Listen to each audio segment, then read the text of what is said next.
Okay, so let's start class. I'm going to review very quickly what we did last class.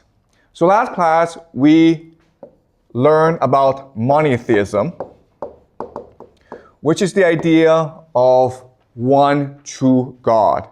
And as I said last class, this marked an intellectual revolution in human history. And from monotheism, we developed three new ideas, which are money,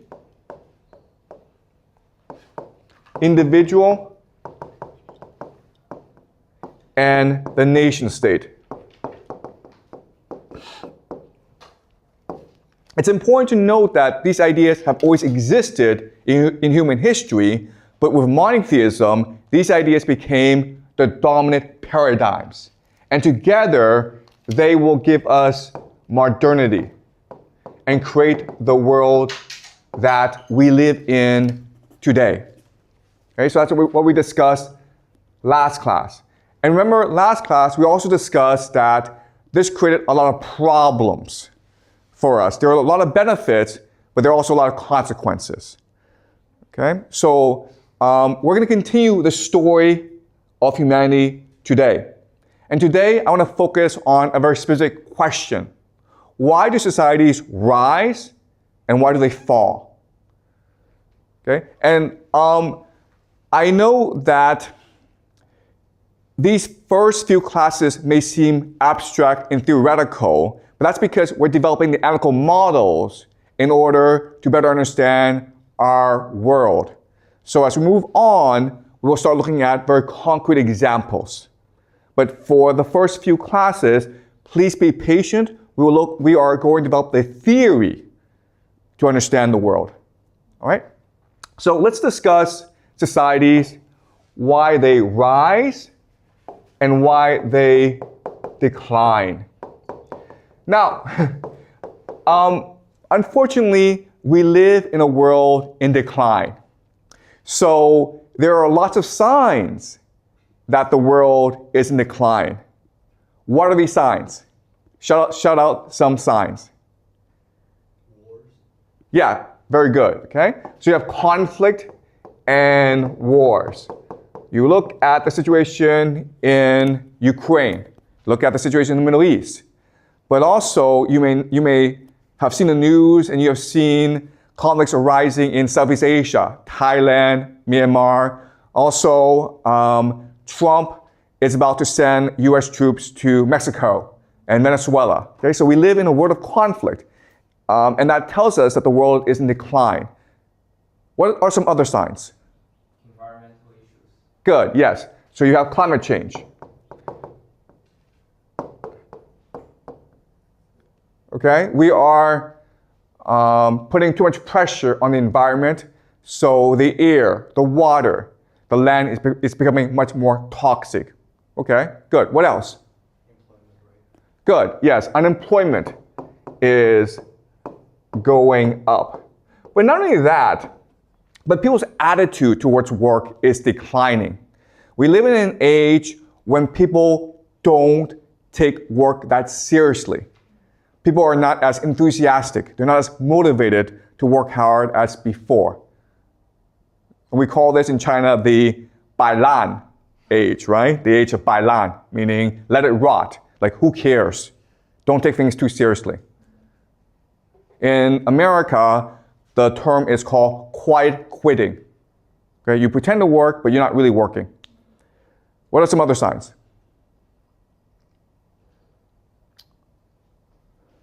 So also you have lower birth rate. And this is a very important sign, right? Because if you think about it, if young people refuse to get married and have babies, eventually the world is going to die off, right? So this is actually a very important sign that the world is in decline. And we're seeing this happen throughout the entire world in all societies. The only exception is Israel and Georgia, but these are very small, rare cases. For most societies, there's rapid decline in birth rate. What are some other signs? Okay, you see a lower standard of living. Okay? And all this means is that inflation, right? So people make less money and they can afford less. Prices go up, but people's wages go down. So that's another sign of decline. Okay? What are some other signs? Health issues like diabetes or high blood pressure. Okay, you also see higher stress, right? Higher stress, people feel more anxious, people feel more depressed, people feel more stressed. Emotionally, they feel drained. Okay, what else? Okay, people are less optimistic, right? Okay, greater pessimism.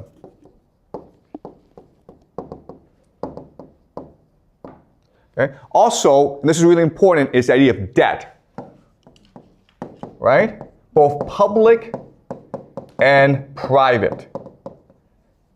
There are lots of governments around the world that are facing a fiscal crisis. A fiscal crisis just means that they spend more than they take in tax revenue. There are many families in China, in the United States, throughout the world that are heavily in debt. Okay, so debt is a huge issue for the world today. Also, lower cohesion and trust. And what this means is that people no longer trust each other as they did before. Society is less cohesive. If you walk on the street and you see a man on the street bleeding or hurt, you're less likely to help him. Okay, and this is very true not only in China, but also elsewhere as well. So lower trust issues. What are some other signs? Disease. Okay, greater disease, yeah. Okay, increase in disease. People are less healthy than before. People are more stressed than before. People are less optimistic.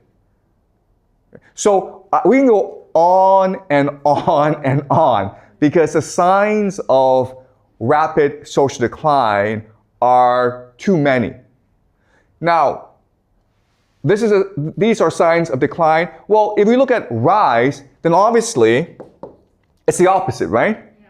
People are much more willing to trust each other. Rather than going into debt, people will save money. People are healthier. People are much more optimistic. People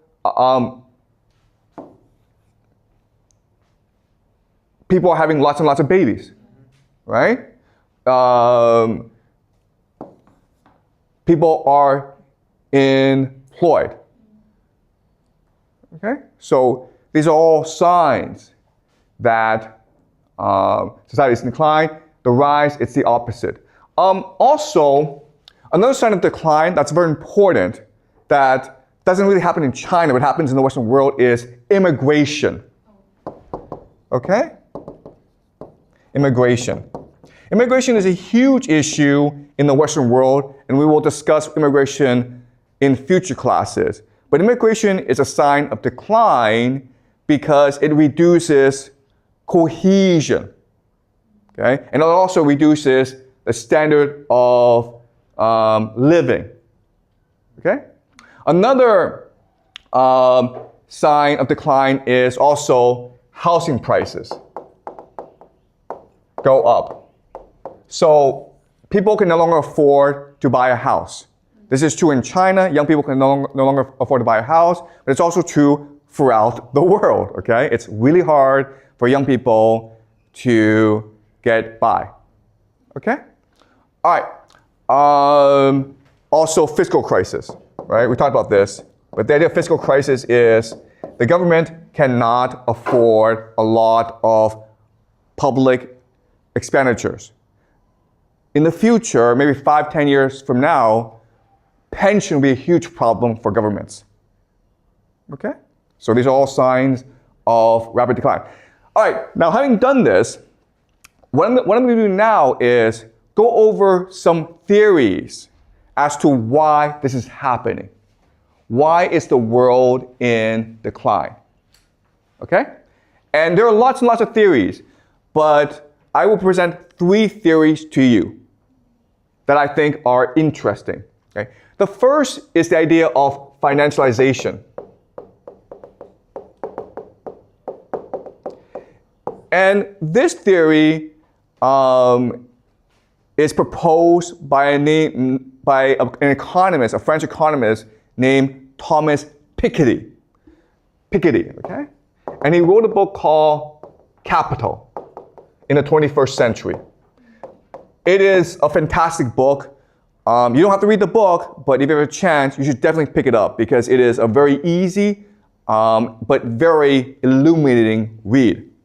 And what he argues is that what happens in society is that capitalism transitions from phase to phase to phase. In the beginning, you have consumer capitalism, meaning that what the society is trying to do is create goods that consumers want to buy.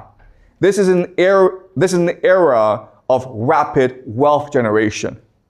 Then you move into financial capitalism, which is a period of investment.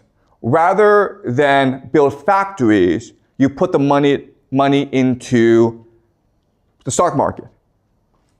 Okay? So you're trying to generate as much money as possible. But what we discussed last class that's very important is wealth and money are not the same thing. So in the first phase, consumer capitalism, you focus on the generation of wealth. In financial capitalism, you focus on the generation of money. And then you move on to monopoly capitalism, which is where just a few companies control everything. And we live in an era of monopoly capitalism. And this happens because it is much more profitable for companies to be monopolies than to be in competition with each other. Financial capitalism is looking to create as much money as possible, not as much wealth. And so a few companies come to dominate, become monopolies. And that's the age we live in today. Okay? Now, why is this important? It's important because when we make this transition, people are no longer focused on working hard. They're only focused on speculating. All right? So let me give you an example. Let's just say I'm an entrepreneur and I want to make as much money as possible. Well, what I do is I build a factory. When I build a factory, I'm creating real wealth because a factory requires you to hire workers. It requires you to build technology. It requires you to build goods that people want to buy. But after I build a factory and I make a lot of money, I want to take this money and let it grow as fast as possible, so I put it in a stock market. Okay? And that's just how people behave.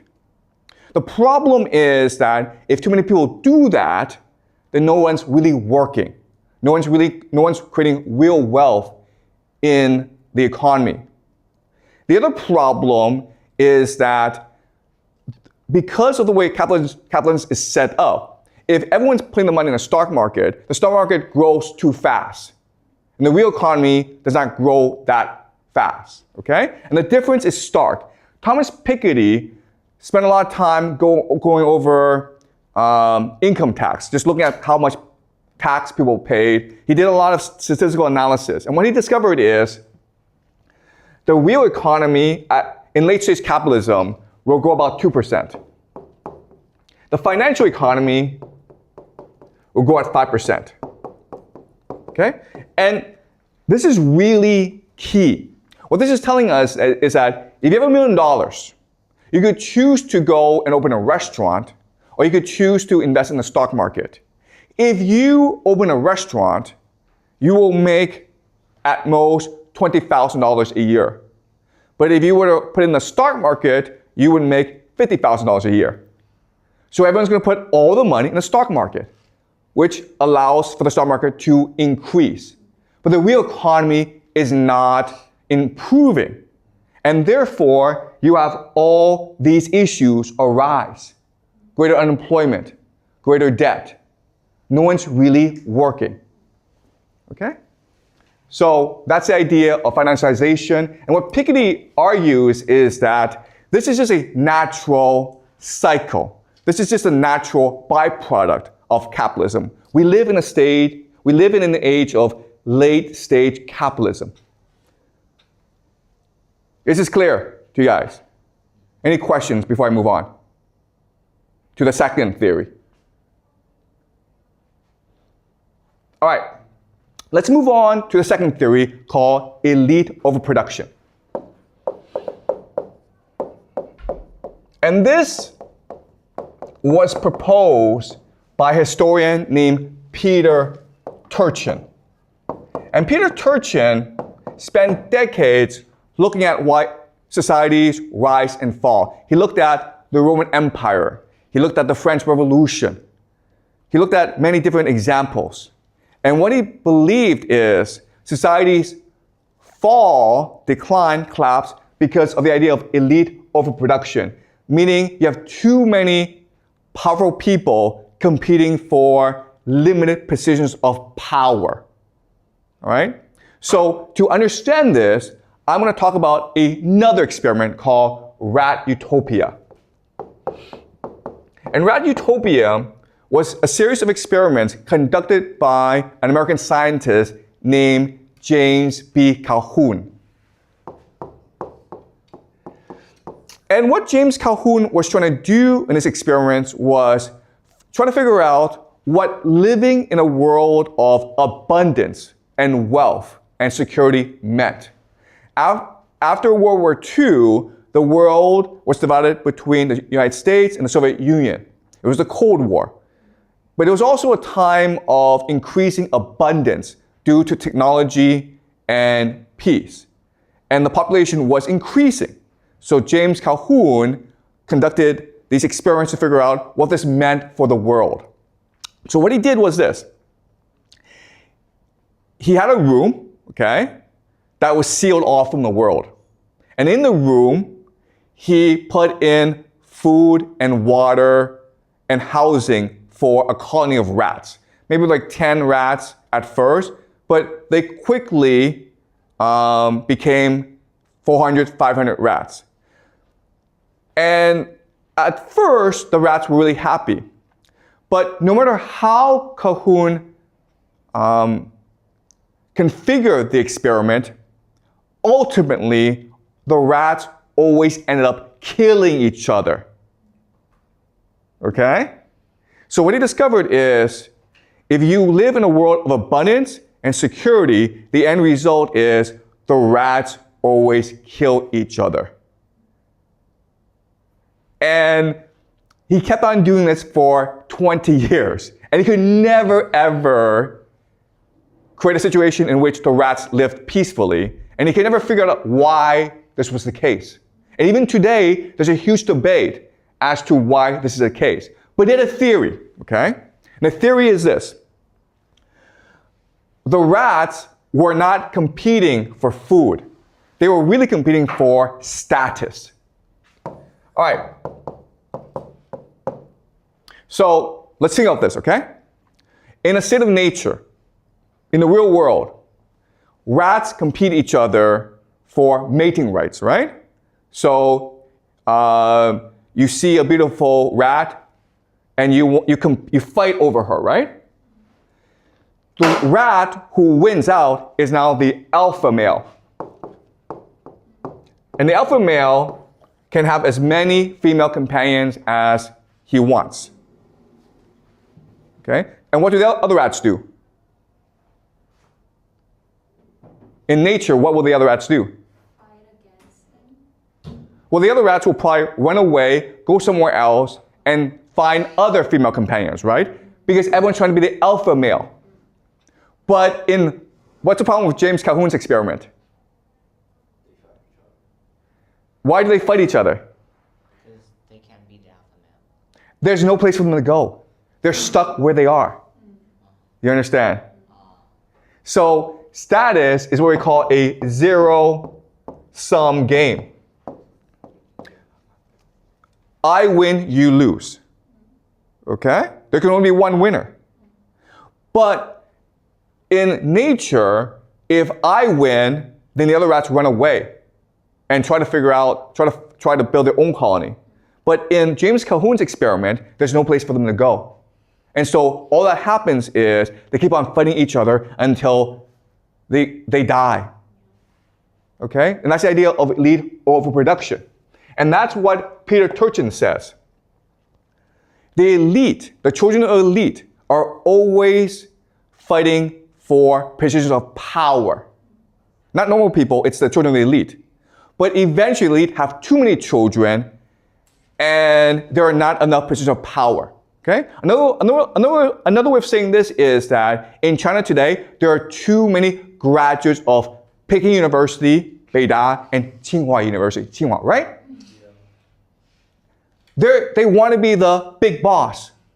They want to have the power, but there's too many of them. Okay? There's no place for them to go. And that leads to conflict in society.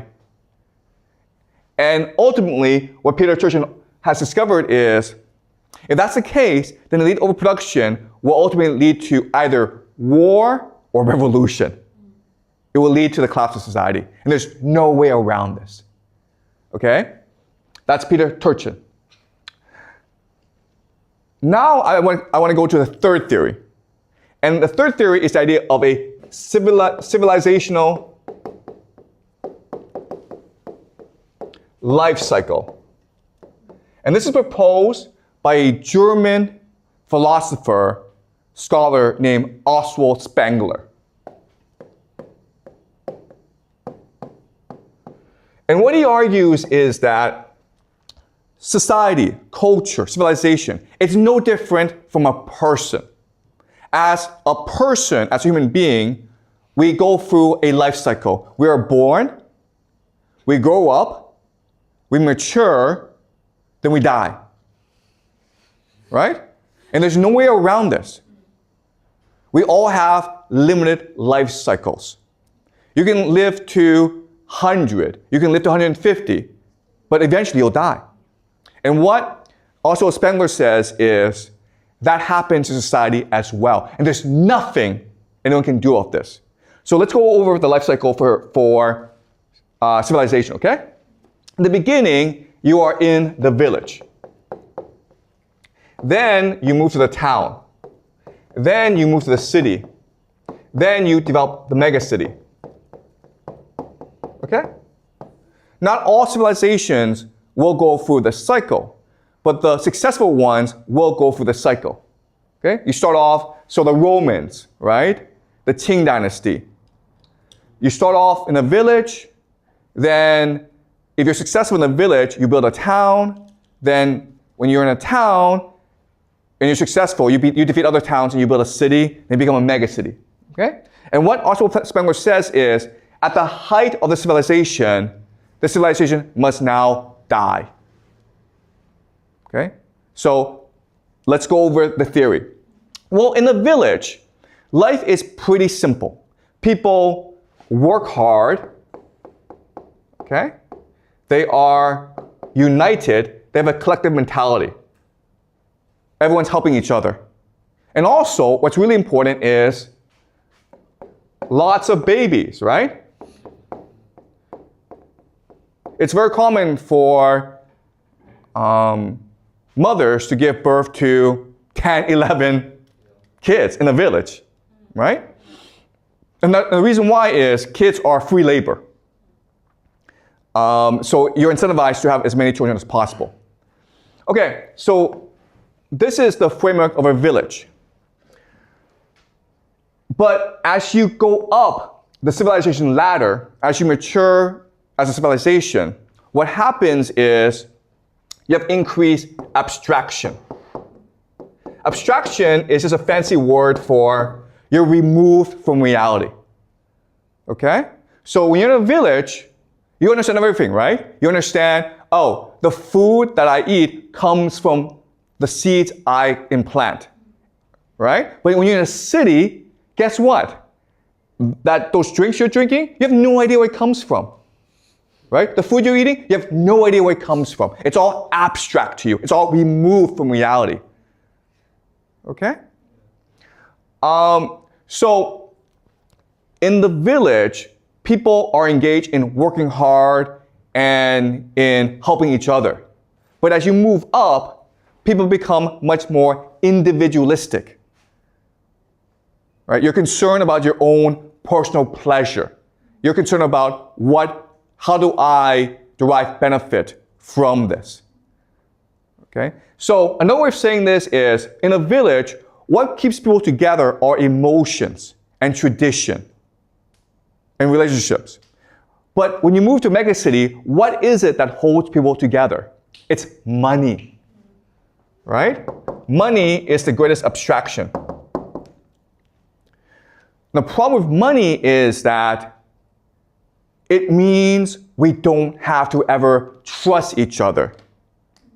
In a village, if you get sick, everyone comes and helps you, right? But in the city, if you get sick, you go to the hospital and pay the doctor. Your neighbors don't have to care. Your family doesn't have to help you. Okay? So you become individualized. You become atomized. Okay? And in this megacity, what happens is, because you are concerned only about your own individual pleasure, you don't work hard anymore. In fact, what you want to do is you want immigrants to work for you, right? You no longer care about other people. All you care about is yourself. And guess what, guys? You don't want to have any children. Okay? And that's why the megacity represents the death of civilization. And what is Beijing? What is Shanghai? What is Washington, D.C.? What is New York? What is Paris? What is London? They're all megacities. Okay? And that's why we have these trends. And what Oswald Spengler says is, there's nothing anyone can do about this. It is a natural life cycle. All right? So these are the three major theories I want you guys to remember. Okay? Sorry, can you give the microphone? Yeah, can you just speak to the microphone? But what if there is a universal target that forces everyone needs to work together? You know, will that work out to like everyone just put down all of these problems and figure out the... Yeah, okay, I understand. That is a great question, okay? So the question, to rephrase it, okay, is, yeah, but what if there's an external threat, okay? An external threat. If there's an external threat, then surely this system, this life cycle, can be extended, right? And external threats are examples of, hey, let's say there's an alien invasion. Let's just say China's being attacked by the United States, right? And unfortunately, the answer is, it does not matter. Because once you've reached the point of a megacity, first of all, you're so selfish, you're self-absorbed, you are not aware of external threats. The other issue is, you're no longer capable of working together because you don't trust each other. Okay? So the external threats factor doesn't really matter. But that's a great question. Thank you for asking, okay? Yes, in theory, oh my God, if aliens come, then humans would unite. No, that's not what would happen, okay? What would happen is certain factions of humans would try to align with the aliens to conquer everyone else. All right? All right. So having gone through these three theories, what I'm going to do is combine them together to create a comprehensive, holistic, broad theory of why societies rise and fall. Okay? All right. And the problem with theories is they are simplistic and inaccurate and imprecise. So I warn you that this theory has limitations. But for our purposes, what we want to do is have a working framework. And then when we apply this framework to concrete examples, we can better refine this framework, okay? All right, so I warn you that this framework, there are a lot of problems with it, but it is a useful tool for us to analyze society in the past, okay? All right, so I'm going to make generalizations about how society is structured. So at the core of society, the very powerful people, these are certain families, okay? These are the founding families of this nation. And there's not that many of them, maybe 10, maybe 100, okay? But at most 100. So if you go back to the Roman Empire, and the Roman Empire controlled most of Europe, as well as Anatolia, Egypt. It was a huge area, but really there were only about 200 families that controlled the Roman Empire, okay? All right, so how these families express power, how they control power in society is through three mechanisms, okay? Three pillars of power. And these three pillars are finance. Okay? Finance, we talked about last class, it's just central banking. All right? Second pillar is religion. Religion is just what people believe, how to control what people believe. Now, the religion of today is science and technology. Okay? And the third pillar is intelligence or spies. All right? Now, for the purpose of, to save time, I'm not going to go too deeply into intelligence and religion, but I will in future classes, okay? I just need you to remember that there are three pillars of power at the core of society: finance, intelligence, and religion. And it's their nexus, their combination that allows the elite to control everyone else, okay? So from this nexus, they will control all aspects of society, including schools, including the military, including government, including the media, including culture, including crime, the mafia. Okay? Every aspect of society that you can imagine is being controlled in some respect by this nexus of power. Okay? Also, you have like corporations, right? And then at the outer edge are the people. Okay? The people, because they're so massive, the massive people, they're the ones who generate wealth for society. So this system is designed to create as much energy as possible through the people. Okay? Energy. Because the harder the people work, the more wealth is generated in society. All right? So a metaphor that we can use is this. Think of society as a corporation. The people are the workers, right? They're the ones who do the real work. The elite, these families, are the owners. And these people in between, the middle class, are the managers. Okay? So again, this is a very simple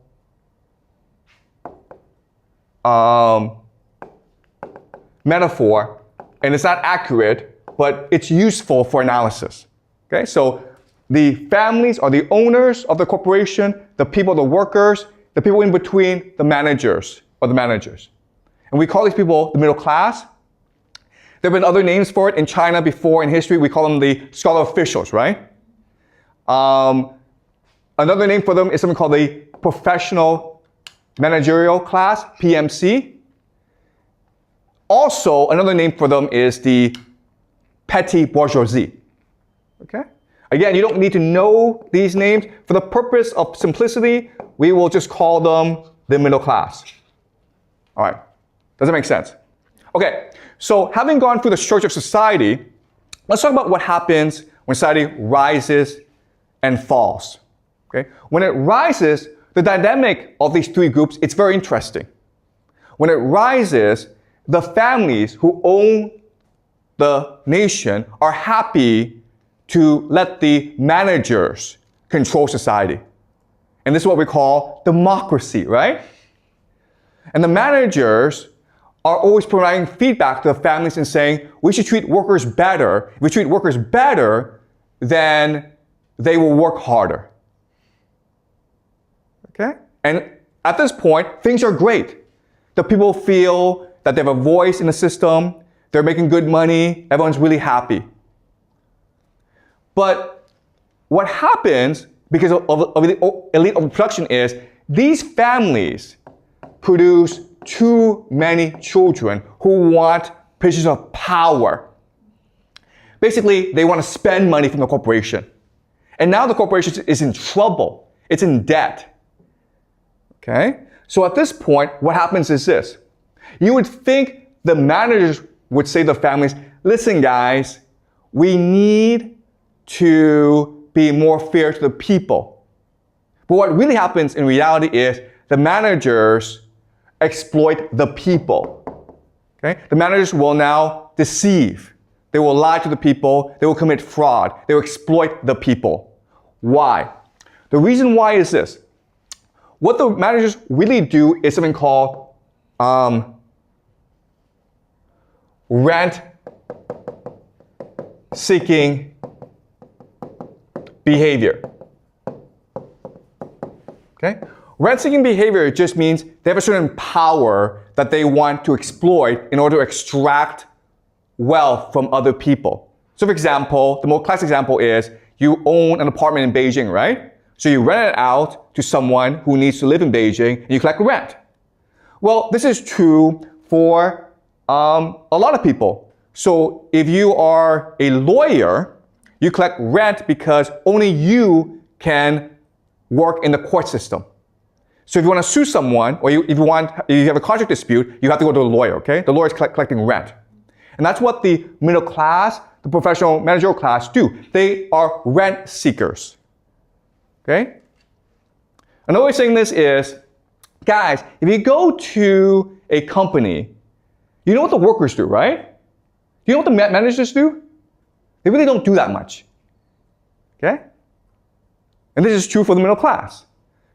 Like, the managers, the middle class, live very nice lives. And so when the company's in trouble, the managers are like, well, I have a very nice life, I have a very nice job, but I don't really don't do anything, so I'll probably be the first to get fired. So they have to show their worth. They have to prove their worth, and therefore, they exploit the workers. Okay? Do you understand? They push the workers harder to generate more wealth. Right? So, in the decline phase, this is not really a problem. But what happens over time is the conflict within the elite gets worse and worse. Elite overproduction. And what will eventually happen is they will form into factions that compete against each other for power. Okay? And when that happens, then society becomes aligned into factions. The factions will bring in certain elements of the middle class, which will then bring in certain elements of the people. And now, what happened is civil war or revolution. And this marks the collapse of society. What's really important for us to remember is this is a natural cycle, and no amount of external threat will change that dynamic. Why? Because it's very common for these factions to align with mercenaries. Okay? So there's foreign invasions, not because some guy overseas is like, oh, this society is unstable, I'll come and invade. What happens often is a certain faction invites mercenaries into the nation as part of the power struggle. And then the mercenaries realize, you know what? We can take this for ourselves. All right? So when you reach the collapse phase, the society is much too insular, much too racked with infighting to care about external threats. And that's why, if there's an alien invasion, it really wouldn't change anything. Okay? All right? Is this clear to you guys? Yes. So again, this is the model we're working with to explain the rise and fall of societies. At first, in this system, the elite families are willing to let the managerial class incentivize and motivate the workers to do their best. And you do that through democracy, through openness, through meritocracy, through innovation. But over time, as these elite families have more and more children, and these children are engaged in rent-seeking behavior, they basically want to steal profits from the corporation. The corporation runs into trouble, and the managers are forced to coerce the people, which leads to greater conflict. And eventually, over time, the collapse happens when society breaks up into different factions, which leads to civil war or revolution or war. Okay? So that's a model we're working with. All right, any questions? Are you guys clear about this? Yeah? What if they just don't have that much children? Excuse me, what's the question? What if the elite families don't have that much children? Will this model still works? Oh, that's a great question. Okay. So what if families don't have that many children? Okay, that's a really interesting question. And the answer is, these families, first and foremost, want to have as many children as possible. Right? Because how do you pass on your power? So maybe the middle class don't want to have that many children, but the elite will have a lot of children because they need to be able to pass on their power and privilege to their children. In fact, the elite is first and foremost concerned with passing on their privilege to the next generation. Okay? And that's why these elite families expand so fast. And also, who wants to marry into elite families? Who wants to marry into them? Everyone. All right? And they have to marry into other families in order to maintain their power. Okay? So having children in a marriage is a way for the elite to maintain their power. Okay? But that's a good question. Any more questions before I continue? Okay, so let us summarize what we've learned so far and discuss what is it that allows societies to rise and fall. So we'll look at three phases: the rise, the decline, and the collapse. Okay, so when I mean decline, I don't mean like things are getting worse. I mean things aren't improving, okay? So rise is when things get better. Decline is when things are stagnant or getting slightly worse. Collapse is when society is about to fall apart, okay? So if you look at these three particular phases of society, there are different characteristics. When a society rises, it is first and foremost open. Open just means that you have opportunities for social mobility in the society. If you're a poor person, you can make money. You can become wealthy. Your talent is appreciated. It's a meritocracy. It's innovative. If you criticize society, people are like, thank you for criticizing us because criticism makes us better people.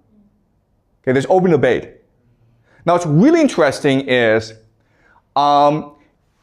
most young societies are open societies, okay? So, for example, in 1950s, America was a democracy, right? China was communist. But, this is really interesting, in the 1950s, they were both open societies. You could criticize leaders. In fact, you were encouraged to criticize leaders. China was as democratic back then as the United States, okay? So it's not about political systems, it's just about what stage you are in social development. So if you're young, you're going to be open, you're going to be democratic, you're going to be meritocratic. You want to learn, so you will listen to criticism, okay? That's the first great characteristic of a society on the rise. It's openness. But When you reach a decline phase, guess what? Society becomes bureaucratic. Okay? Bureaucratic. Why? Because if we go back to this model, as the company loses more and more money, the managerial class is concerned with maintaining their jobs. So they become bureaucrats. Okay? They have to prove their worth. So they create a lot of paperwork. They make everyone follow the rules. Society becomes more and more bureaucratic. Then in the collapse phase, society becomes authoritarian. Okay? Before decline, it's all following the rules. Now, it's just rule by force. Okay? But there's another way of saying this. In the rise phase, what matters is the consent. Okay? So these three groups, the elite, the middle class, and the people, they're all working together to improve society.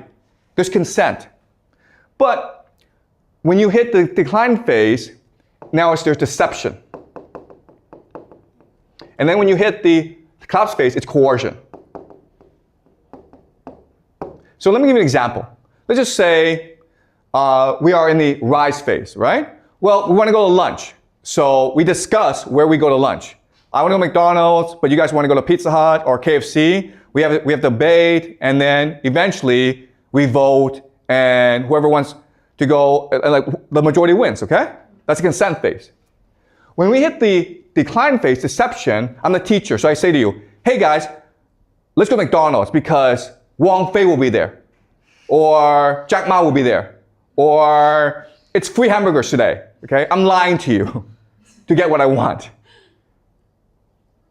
And then in the collapse phase is, I say to you, I'm the teacher and I will beat you up if you don't listen to me. Okay? So in the rise phase, what matters first and foremost is unity of the people. We're all working together. There's empathy. There's concern for other people. I want to be your friend. We need to work together to make society better. Okay? But in the decline phase, it's really about stability. It's about making sure that society maintains the status quo. Okay? When we reach the collapse phase, it is survival. Screw you. I want to live, and if I have to kill you, I'll kill you. All right? So this is a map that shows us what happens when society rises, declines, and collapses. Now, what's really interesting about this is the timing, okay? So if you actually look at societies, the timeline, it goes like this, okay? There's a steep rise, the decline is slow, and the collapse is sudden. So people think, oh, decline, things get worse, but we follow this trend, we'll still be here, but actually the collapse happens really fast. Why? The reason why is this system cannot survive external shocks. So external shocks is a perfect storm of crises. So another way of saying this is, maybe society prepares for, okay, if there's a plague, we'll do this. If there's a climate crisis, we'll do this. If there's a drought, we'll do this. If there's a war, we'll do this, okay? But what society is not prepared for is these things happening all at once. The plague, the drought, war, revolution, they all happen at once. It's a perfect storm. And that's what leads to the collapse, because society is not prepared for this. Okay? And why is society not prepared for this? Because when you hit the authoritarian phase, you're not allowed to criticize the system anymore. The problem are those who speak out. The problem is those who point out the problems of society. In the rise phase, those who criticize society are the heroes. They are appreciated. They are rewarded. In the collapse phase, those who speak out are the enemies of society. And therefore, society cannot be prepared for any external threats, which leads to its collapse. Any questions? Okay, so this is the analytical model that we're working with. And again, we're going to apply it to the present, and then we're going to apply it to the past. Okay? So with this analytical model, what we can do is make certain predictions about the future. So I will make these predictions.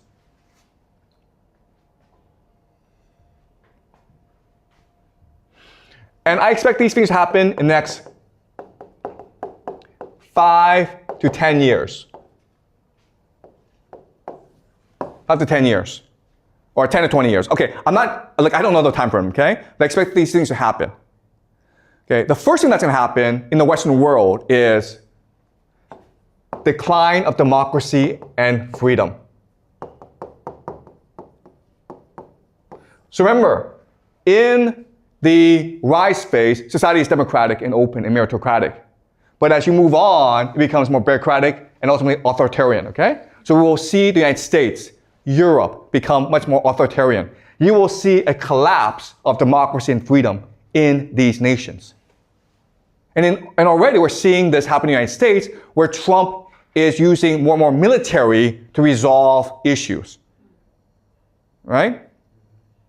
So that's the first prediction. And this is going to happen throughout the Western world. Second thing is economic collapse.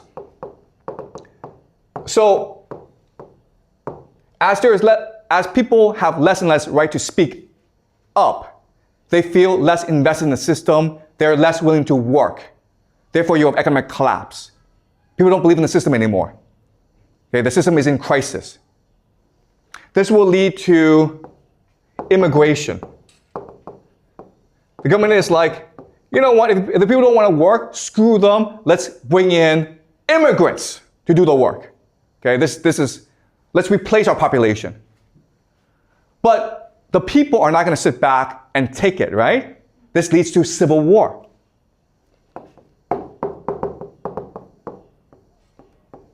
People are not killing each other on the streets. And the government is like, you know what? If we continue to let them fight, eventually they're going to come after us. So what we'll do is send them off to like these stupid, pointless wars overseas. Okay? So now you have stupid wars. Stupid foreign wars. And these are my 5 predictions for the world for the next 5, 10, 20 years. Okay? Europe and America will see less freedom and democracy.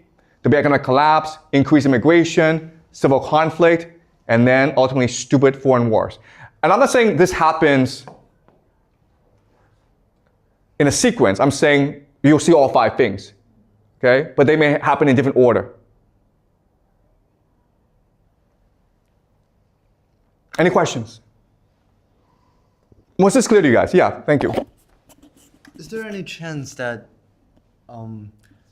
the government tries to use a war to distract the people? Like they're trying to hide all of the collapse of the society and their country? Yeah, that's a great question. And the answer is, that's what wars are for. It's to distract the people, right? Because if you don't distract the people, they'll come and revolt against you. So you either send them to a war, or you could have a French Revolution on your hands. Right? That's your option. War or revolution? I think war's the better option. That's why we're heading into a world at war. Why not revolution? Okay, no, I'm saying like, if you don't send the people to war, they will revolt against you. So you send them off to war to distract them, to get rid of them. But what if they're right? They don't care. Okay, there's no right and wrong here, okay, guys? Okay, all right. Okay, I apologize, okay? But one thing that you will learn in my class is there's no right and wrong. There's no logic, okay? It's not like, it is immoral to send people to war. I know that, thank you very much. Okay, but I'm trying to explain to you how power works. That's the theme of this course. I'm trying to explain to you how people in power think and behave. All right, and again, I keep on saying this. I don't know if I'm right. But what I'm doing is I'm presenting a theory, a model that we can use to make predictions. And if these predictions work out, if it actually happens, then our model, there's some accuracy to our model, okay? We'll have to refine our model, but there's some accuracy to it. But hey, if tomorrow Trump, Putin, Xi all get together and says, let's be best friends, then I'm wrong, right? Okay? So that's what we're trying to do in this class. We're not trying to argue what is right, what is wrong, what is just, because quite honestly, it doesn't matter, right? Morality doesn't matter here. It's about power. We're trying to understand how the world works. And if we do that, then maybe we can work together and build a more just world. But first we need to figure out how the world really, really works. Okay? Any more questions?